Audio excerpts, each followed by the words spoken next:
Hello बच्चों, welcome back to my YouTube channel physics Bhav. मैं हूं आपका अपना भाई फिजिक्स भाव।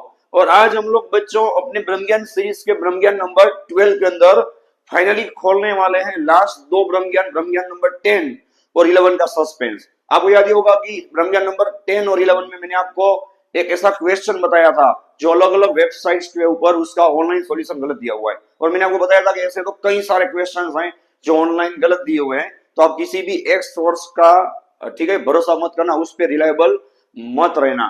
ठीक है, तो फाइनली वो सस्पेंस हम लोग ब्रह्म ज्ञान नंबर 12 में खोलने वाले हैं, तो आप लोग खास ध्यान रखना बच्चों।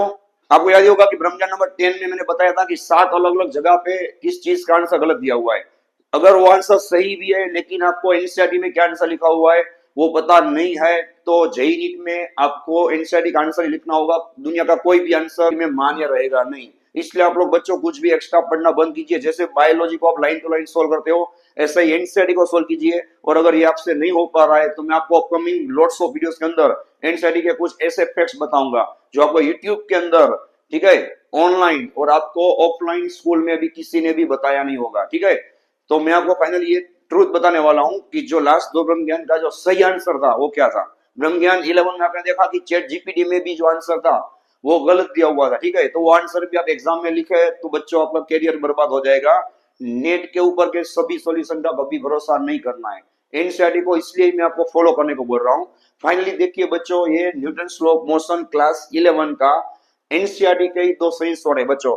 ये आपको किसी टीचर ने ना तो नेट के ऊपर बताया होगा ना तो आपको टिक करवाया होगा, और किसी ने टिक करवाया होगा तो ये बात तो नहीं बताई होगी कि नेट के ऊपर इसके आंसर्स गलत हैं। तो चलो बच्चों देखिए हमारा क्वेश्चन क्या था, आपको पता ही होगा कि the law of linear conservation of momentum is consequence of Newton's reach law. तो आपने देखा था बच्चों लास्ट दो ब्रह्म ज्ञान में नेट के ऊपर अलग अलग जगह पे, किस जगह पे सेकंड लॉ, किसी जगह पे थर्ड लॉ आंसर दिया हुआ है। ये दोनों आंसर गलत रहेंगे।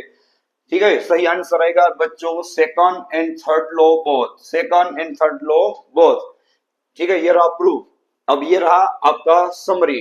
चलो समरी में भी क्या लिखा हुआ है, it follows the second and third law of motion, the total momentum of isolated system of particle is conserved and the law follows from the second and third law of motion.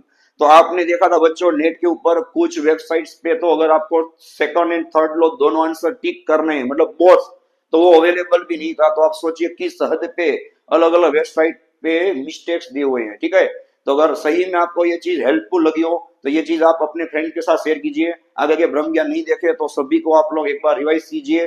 ठीक है, और next video में मैं आपको और इससे भी अच्छे ब्रह्म ज्ञान आपको बताने वाला हूं जो कभी भी नेट के ऊपर शेयर नहीं किए गए। ठीक है, so like my videos, share my videos, subscribe my channel, और मिलते हैं हम लोग नेक्स्ट वीडियो में नए ब्रह्म ज्ञान के साथ। Thank you.